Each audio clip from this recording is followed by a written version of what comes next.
palace of Lithra was made of white crystal and living metal, and that night it was burning. Blue flames climbed the tall towers, and dark smoke covered the stars. Alarms cried across the royal city, loud and sharp. Alien guards ran in every direction, their armor glowing from the heat. Inside the palace, the princess was still trapped. Her name was Princess Aelira, the only daughter of the queen. She was surrounded by fire, fallen walls, and broken glass. The rescue teams stopped at the main hall because the flames were too strong. Fire was the greatest fear of the Lithran people. Their bodies were not made to face it. Even trained soldiers stepped back, their eyes full of fear. The crowd outside the palace watched in silence, believing the princess was lost. Then a human stepped forward. His name was Ethan. He was not a knight, not a hero, and not even a citizen of the empire. He was a human engineer, working on power systems for the palace. His clothes were simple, his face tired from a long day of work. When Ethan heard that the princess was still inside, his heart beat faster. He looked at the fire, then at the guards who would not move. For one short moment he hesitated, then he tightened his hands into fists and ran forward. "Stop!" An alien guard shouted. "You will die in there." Ethan did not answer. He rushed into the flames. The heat hit him like a wall. His skin burned, his eyes filled with smoke. He covered his face with his sleeve and kept moving. The palace halls were falling apart, pieces of the ceiling crashing down. Inside the burning chamber, Princess Aelira was coughing. Her royal guards were unconscious around her. Fear filled her eyes as the fire closed in. She thought her final moment had come. Then she saw a shadow moving through the flames. A human shape, burned and bleeding. Ethan reached her and shouted, "I am here." He lifted her into his arms. She was lighter than he expected. The fire grew stronger, and the exit was almost gone. A beam fell in front of them, blocking the path. Ethan turned another way, his lungs screaming for air. His boots melted slightly on the floor. Pain spread through his body, but he did not stop. With one final burst of strength, he broke through a window and jumped. They fell into a safety net created by emergency drones. The fire roared behind them. The crowd gasped as they saw the princess alive, and the human collapsed, his body covered in burns. High above, on a balcony untouched by fire, the queen watched everything. Queen Zalara was tall and calm, her silver eyes sharp. She saw the human run where her people could not. She saw him choose death without hesitation. The princess was rushed to the healers. Ethan was taken to the medical wing, unconscious and barely breathing. Many believed he would not survive the night. Humans were considered weak in the empire, fragile and short-lived. As the flames finally died, whispers spread through the palace. An outsider had saved royal blood. A human had done what the empire could not. The queen turned to her advisors and spoke quietly. That human does not yet understand what he has done. Her advisors looked confused and afraid. Ancient laws were older than the palace itself. Laws written in a time of fire and sacrifice. In the medical chamber, Ethan dreamed of heat and falling walls. He did not know he had changed his fate. He did not know he had changed the fate of two worlds. Princess Aelira woke later that night. Her first words were not about pain or fear. She whispered, "Where is the human?" Far away, enemy eyes watched the damaged palace. They saw weakness. They did not yet see the fire that had just been born. If you enjoy slow-burning HFY sci-fi stories like this, consider subscribing to the channel so you do not miss the next part. Above the palace, the stars burned quietly, and the queen began to plan. Ethan woke slowly. His body felt heavy and broken. Soft blue light filled the room, and strange machines hummed around him. Clear tubes were connected to his arms and chest, sending healing energy into his skin. Every breath burned, but he was alive. This room was not human. The walls were smooth and curved, glowing with quiet symbols. Alien healers moved carefully around him, their long fingers adjusting controls. Their faces showed surprise, not kindness. "He is still breathing," one healer said. "Impossible," another replied. "His burns should have killed him." Ethan tried to move, but pain stopped him. His eyes opened wider as he realized where he was. He remembered the fire, the princess, the fall. His last memory was her face, pale and afraid. Across the palace, the news spread like electricity. The human had survived the night. Many aliens were not pleased. Some believed his survival was a bad sign. In the royal council chamber, the queen sat in silence. Queen Zalara listened as advisors spoke over one another. "A human saving the princess breaks tradition," one said. "He should be rewarded and sent away," said another.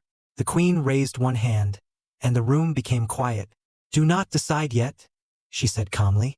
"First, I want to know who he truly is." Orders were sent across the empire. Human records were opened, work files searched, history reviewed. They expected to find weakness, fear, or ambition. Instead, they found something unsettling. Ethan had no criminal record, no military rank, no royal connection. He was an orphan from a small human colony. He worked, learned, and survived quietly. "He is ordinary," an advisor said with confusion. "That is what makes him dangerous," another replied. Back in the medical chamber, Ethan drifted in and out of sleep. Sometimes he heard voices, sometimes alarms. At one moment, he felt a gentle hand touch his arm. Princess Aelira stood beside his bed, hidden under a simple cloak. Her royal guards waited outside, unaware of her visit. She looked smaller without her crown, more real, more human. "You should not be here," Ethan whispered weakly. She smiled softly, relief in her eyes. "If not for you, I would not be anywhere," she replied. She told him the palace still smelled of smoke, that many believed he was a hero, others believed he was a threat. "I only did what I could," Ethan said. The princess watched him closely. "No one else did," she answered quietly. Before she could say more, guards approached. She stepped back, hiding her emotions behind royal calm. As she left, she looked at Ethan one last time. Outside the medical wing, shadows moved. Not everyone was happy the human lived. Old families of the empire whispered in dark halls. "He should have died," one voice said. "Fire chose him instead." Another replied with fear. That night, an alarm rang suddenly. The medical chamber lights flashed red. Security drones moved into position. A masked figure slipped through the corridor, holding a silent blade. Their target was clear. The human who changed fate. The door to Ethan's chamber opened slowly. The figure stepped inside, ready to strike. Before the blade could fall, the door exploded inward. Alien guards rushed in, weapons raised. The attacker fled but was captured moments later. The message was clear. Someone wanted Ethan dead. Queen Zalara watched the captured assassin brought before her. Her eyes darkened. "This is no longer an accident," she said. She turned to her advisors.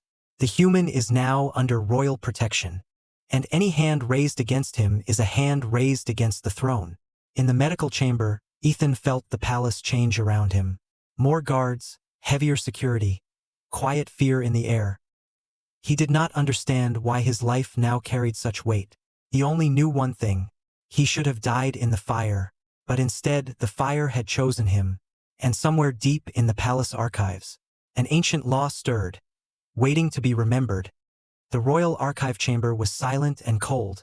Tall crystal pillars reached the ceiling, filled with glowing symbols and ancient records. Only a few were allowed to enter this place. And tonight, Queen Zalara stood there alone. She walked slowly between the pillars, her long robe touching the floor. Her face showed no emotion, but her thoughts were heavy. What the human had done could not be ignored. The fire, the choice, the blood he saved. She stopped before an old pillar, darker than the others. This record had not been opened in hundreds of cycles. With a gentle touch, the symbols awakened. Ancient words appeared, written in a time of war. "The law of the bound flame," the queen whispered.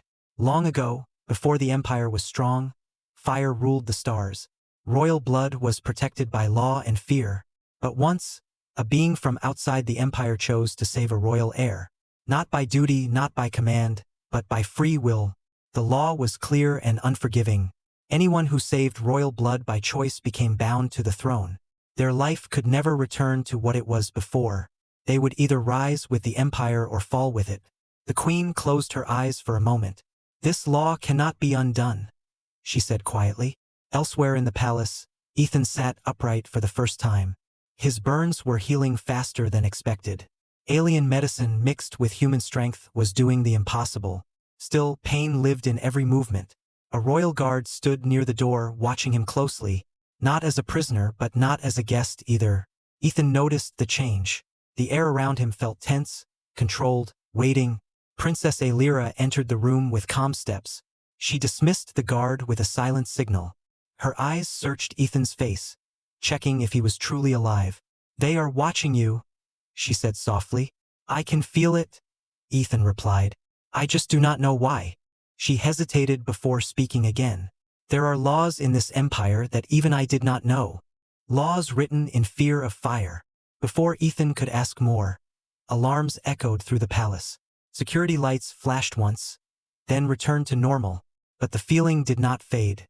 In a hidden hall beneath the council chamber, the advisors argued in low voices. "The law is real," one said. "It cannot be allowed to continue," another replied.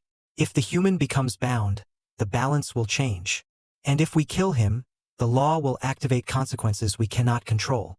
Fear moved through the room like a shadow. The empire was built on order and prediction. Humans were chaos, adaptable and emotional. That scared them more than fire.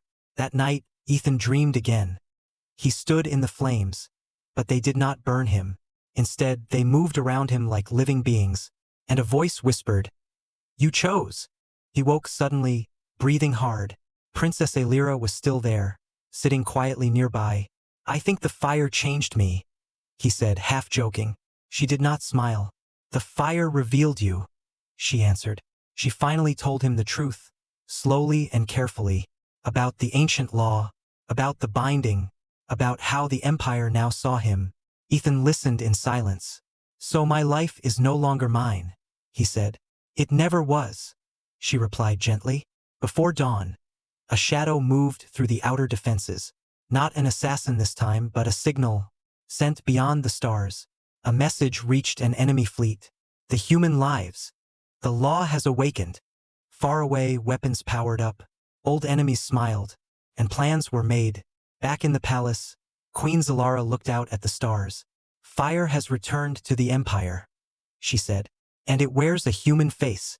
Ethan stood at the window of the medical wing, watching the same stars. He still believed he was just an engineer. He did not yet understand that the empire had already begun to bend around him. The royal hall of Lithra had not been this full in many cycles. Tall banners floated in the air, glowing with soft golden light. Nobles, generals, scholars, and council members stood in silent rows. Every eye was fixed on the throne. Ethan stood near the center of the hall, guarded on all sides. He wore simple human clothing, freshly cleaned but unfamiliar in this place. He felt small under the weight of so many alien stares. Whispers moved through the crowd like quiet wind. "That is the human. He is the one from the fire. He should not be here." Princess Aelira stood beside the queen's throne, calm and controlled. Her face showed no fear, but her hands were tightly held together. She did not look at Ethan, not yet. Queen Zalara rose slowly from her throne. The hall became completely silent. Her voice carried power without force. "The empire has witnessed an act of free choice," she said. "A human entered the flames when my people could not. He saved royal blood without command or reward." Some advisors shifted uncomfortably. Others lowered their eyes. They already knew what was coming. "The ancient law has awakened," the queen continued. "The law of the bound flame cannot be ignored." Gasps echoed through the hall. Older nobles looked pale. Younger ones looked confused. Ethan's heart began to race. He felt every eye move toward him. He wanted to speak, but no words came. Queen Zalara turned her silver eyes directly to him.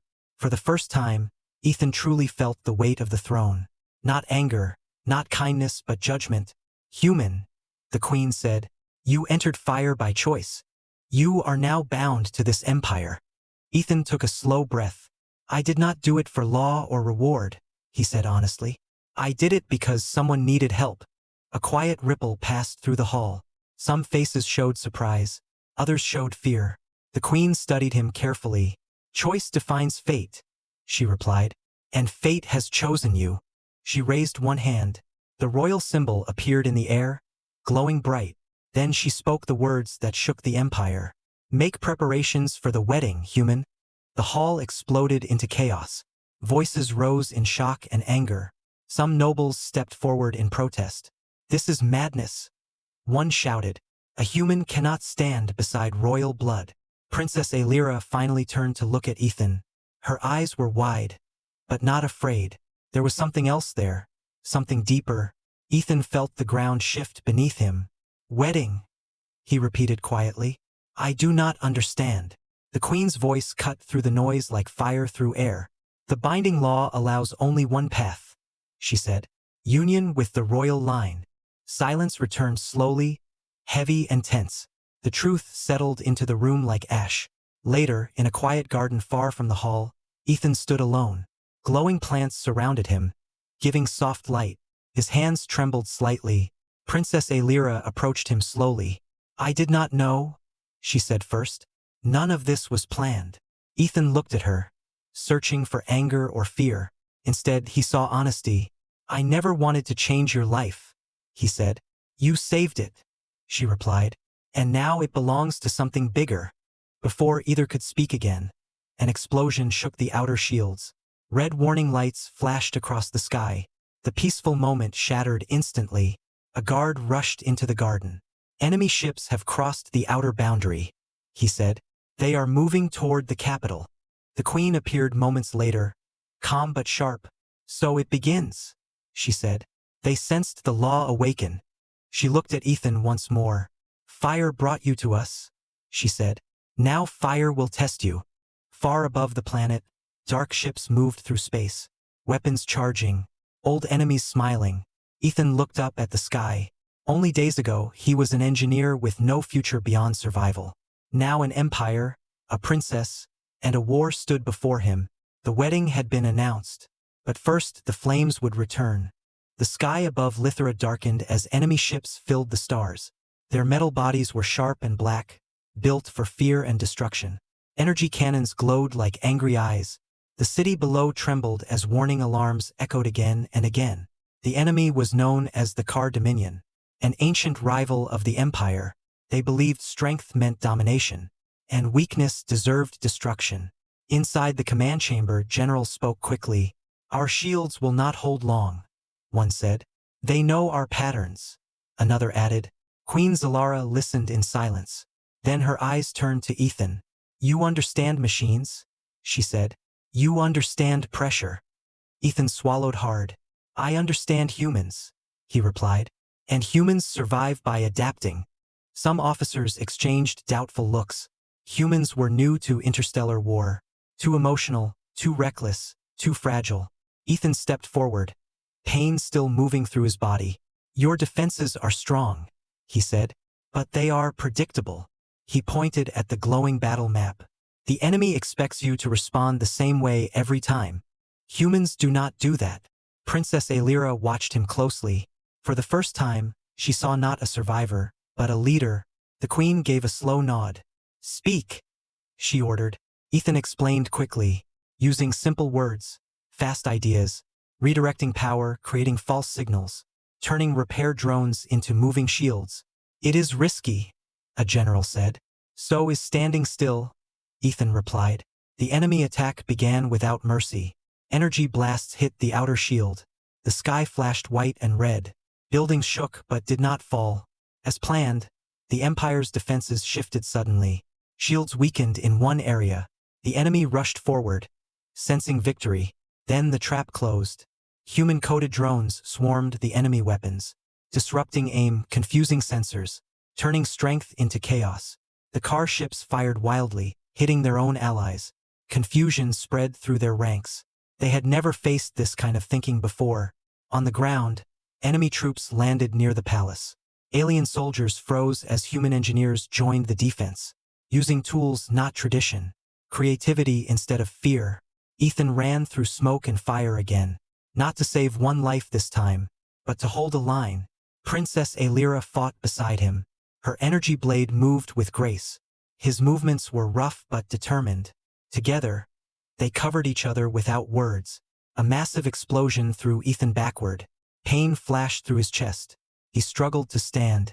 A car commander stepped forward, towering and armored. "You are weak," it hissed. "You are only human." Ethan wiped blood from his face. "Only human," he repeated. "And still standing." He triggered an overload in the enemy armor. Using a simple power loop, the commander screamed as its systems failed, falling to the ground in silence. Across the battlefield, the tide began to turn. The Empire watched in shock. Humans were not stronger. They were smarter under pressure. Above the planet, the enemy fleet started to retreat. Several ships disabled, others fleeing. The first battle was won, but victory came at a cost. Ethan collapsed near the palace steps, his body finally giving in. Princess Aelira knelt beside him, holding his hand. "You did not run from the fire," she whispered. "And you did not run from war." Queen Zalara arrived moments later, looking down at the humans surrounded by alien soldiers. "Humanity has been tested," she said, "and it did not break." As healers rushed forward, the enemy ships vanished into space. But the Queen knew the truth. This was not the end. The galaxy had seen humanity stand in fire and fight back. And next time, the flames would be even stronger. Silence fell over the capital after the battle. Smoke drifted slowly above broken streets and damaged towers. The enemy was gone. But fear still lived in the air. People walked carefully, as if the ground itself remembered the fire. Ethan lay in the healing chamber once again. His body was covered in glowing medical wraps. Each breath was slow and painful. But this time he was not alone. Princess Aelira sat beside his bed. She had removed her crown and armor. Her hands rested quietly in her lap. For the first time since the fire, she allowed herself to feel afraid. She had watched him fall on the palace steps, watched healers carry him away, watched blood mix with ash, and something inside her had broken open. The doors of the chamber opened softly. Queen Zalara entered, followed by 2 advisors. The princess stood immediately, but the queen raised a hand. "You may stay," the queen said. "This concerns you more than anyone." The advisors spoke first, their voices careful. "The enemy will return," one said. "They now fear humans." Another added, "Fear leads to larger wars." Queen Zalara turned her gaze to her daughter. "The law demands union," she said, "but the law does not demand the heart."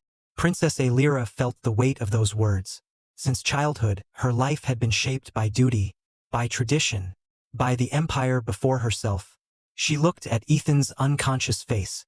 The burns, the scars, the calm strength even in sleep. He had never asked for power, never asked for her hand. "When he ran into the fire," she said softly, "he did not know who I was. He saw someone in danger." The advisors exchanged uneasy looks. Emotion had no place in royal decisions. But the queen did not interrupt. "The empire expects obedience," one advisor said. "A symbol. A union to control the law." Princess Aelira straightened her back. Her voice grew steady. "Then the empire has learned nothing." She turned to her mother, eyes shining. "If I stand beside him," she said, "it will not be because of law or fear. It will be because I choose to." The room grew very quiet. Queen Zalara studied her daughter for a long moment. Then slowly, she smiled, just a little.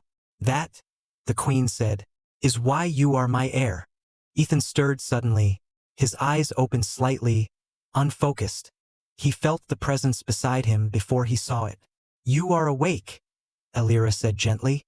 "I think," Ethan replied weakly, "or I am dreaming again." She smiled. A real smile, warm and human. "This part is real," she said. He tried to sit up, failed, and sighed. "So," he said, "did the empire survive?" "It did," she answered. "Because of you." Ethan shook his head slowly. "Because of everyone," he said. "Humans just react fast." She took a slow breath. "There is something you should know," she said. "The wedding." Ethan's expression tightened. "I never wanted to trap you," he said quickly. "If there is a way out, I will take it." Princess Aelira placed her hand over his. "There is always a choice," she said. "And this time, it is mine." She stood and faced the room. Her voice carried beyond the chamber walls, reaching guards, healers, and watching eyes. "I will stand beside the human," she declared. Not because the law commands it, but because I believe in what he represents. News spread through the palace within minutes. Shock, anger, hope, fear. The empire had never seen a princess choose her own path. Queen Zalara addressed the council that same night. The union will move forward, she announced. But let it be known, this is not surrender to tradition. This is the beginning of change. Far away, hidden among the stars, enemy commanders listened to intercepted messages. Their fear deepened. The human had survived fire, survived war, and now stood beside royal blood by choice. In the healing chamber, Ethan closed his eyes again. For the first time since the fire, he felt something stronger than pain, hope, and somewhere in the Empire's deepest records, the ancient law shifted, not bound by fear anymore, but guided by choice. The day of the wedding arrived under a quiet sky. The capital of Lithera stood rebuilt but marked by scars. Crystal towers shone again, though some walls still carried dark lines from fire. The people gathered not in celebration alone, but in reflection. For the first time in Empire history, a human stood at the center of a royal ceremony. Ethan wore formal attire made for him by alien hands, simple but strong. Scars remained visible on his skin. He did not hide them. Princess Aelira walked toward him through the open hall. Her dress flowed like light, woven with symbols of both royalty and renewal. She did not look like a ruler forced into duty. She looked like someone who had chosen her future. Queen Zalara watched from the throne, her expression calm, but her thoughts heavy. She knew this moment would echo far beyond this planet, beyond tradition, beyond fear. As the ceremony began, the ancient words were spoken, not of ownership, not of control, but of shared flame and shared path. Before the final binding could be completed, alarms rang out once more, not loud, but sharp and urgent. Gasps moved through the crowd. Fear returned like an old memory. A guard rushed forward and knelt before the queen. Unknown ships have entered the system, he reported. They are not attacking. Screens lit up across the hall. The ships were human, dozens of them, marked with symbols of different colonies. They had come not for war, but for presence. Ethan stared in disbelief. They came, he whispered. They heard. Queen Zalara stood, her voice steady. Let them watch, she said. Let the galaxy watch. The final words of the ceremony were spoken. Ethan and Aelira joined hands. The royal seal activated, glowing with fire light. But this time the flame did not burn. It spread gently, wrapping around both of them, human and alien, two worlds touching without pain. Across the galaxy, signals carried the image. A human who ran into fire, a princess who chose freely, an empire that did not break. Enemy leaders watched in silence. They saw strength they did not understand, not built on domination, but on adaptability and trust. After the ceremony, Ethan stood on the palace balcony, looking out at the city below. Princess Aelira stood beside him, their hands still linked. I was afraid, she admitted, not of the fire, but of what would come after. Ethan nodded. Humans are always afraid, he said. We just move anyway. Queen Zalara joined them. Her gaze moved between them and the stars. The empire will change, she said, because it must. She turned to Ethan. You were never meant to be royal, but you were always meant to be fire. Below, humans and aliens stood together in the streets, repairing, talking, learning. Barriers softened, old beliefs weakened. Far away, the Car Dominion withdrew deeper into space, rewriting plans, reconsidering war. They had seen what humanity became under pressure. Not conquerors, not servants, but catalysts. That night, Ethan dreamed once more of the flames, but this time he did not stand alone. Aelira stood beside him, and the fire lit the path forward. The flame that began in one burning palace had crossed stars, changed laws, and reshaped two worlds, and the galaxy would never forget the day when a human chose to run into the fire,